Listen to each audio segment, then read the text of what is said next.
dimension 2. So, ito po rin. Practice na loob naman tayo, ha?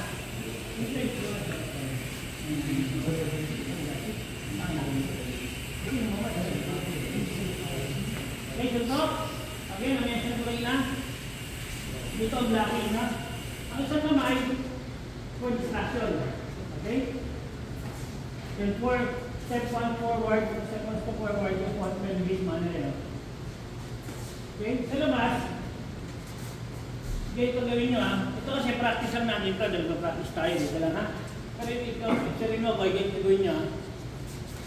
Para medyo sa nasabi nyo po nyo, ha? Para medyo advantage na natin. Wala naman makilang, wala naman kasi yun.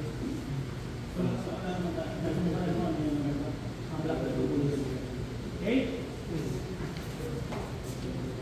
Pwede dito, pwede dito. Pwede dito, pwede dito, ha? Nasa inyo, kaluway kasi makikita yung dito.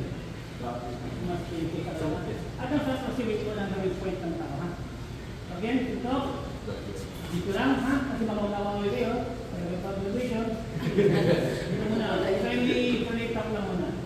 One. Traction. Then move yung strong hand.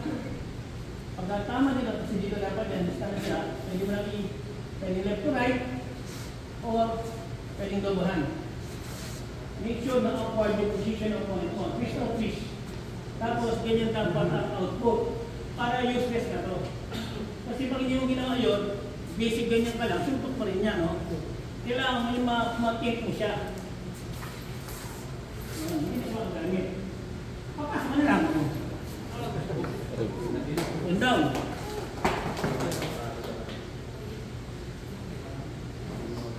Natin. Suntok. Black. Pwede dalawang kamay. Pasok lang. Eh, since magkakaroon ka siya sinala konti, mag-bend na lang tayo. Ayan. Bendable knee. Kasi hindi pa kasi Japanese martial arts eh. Kaya yung hapon sa kami. Kasama sa traditional yung martial arts sa nila. Basis pa rin, hindi alam na yan eh. Okay? Mag-bend na lang tayo. Mag-bend tayo. Pag pumasok yun, no? Kasi pag hindi ginawa yun, iikot lang siya sinil niya, no? Makasukal siya na naman. Talo na naman tayo. Every detail counts patas tayo dito kasi wala itong snap, walang power. Mukhang technique lang. Wala tayong offensive. Ang offensive natin yung take down na lang. Kaya dapat dito, kung gusto nyo maging effective talaga yung use na lang yung technique, dapat every detail tamang pinapasok nyo. Pati sa paa, pati sa ito. Okay? Right foot forward, distraction, right foot slide, right position, pasok, sabi position, knee. Sumuntok man yan, dito na lang.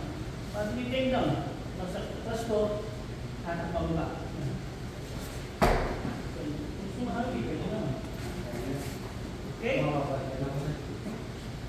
Now, in case, sinabi ako tayo to you, na dalawa po nyo. Dalawa lang ang unang sabi ko sa kapag lima, makuna kayo, gusto ko mabas dalawa. So, hindi nyo yung malina. Suntok. 1, 2, tubig isa, balian nyo na to. Wala naman siya din eh. Wala nyo na, paano kaya bali? Hatakin nyo ito lang po ito. Isa na lang isipin nyo.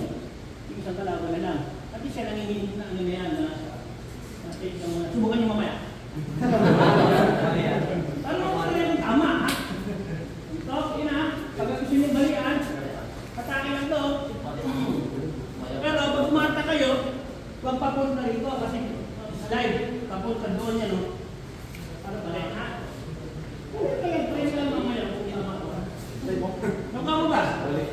Wala, sila. 1, 2, and 3. Ay, nakalimutan ko, no? Pag i-take down nyo yung partner nyo, since practice, try to guide the ulahan nyo. Kasi mamaya, hindi ka naman susubaksan, ha? Okay? Nakababa. Okay, ma'am. Okay, practice tayo.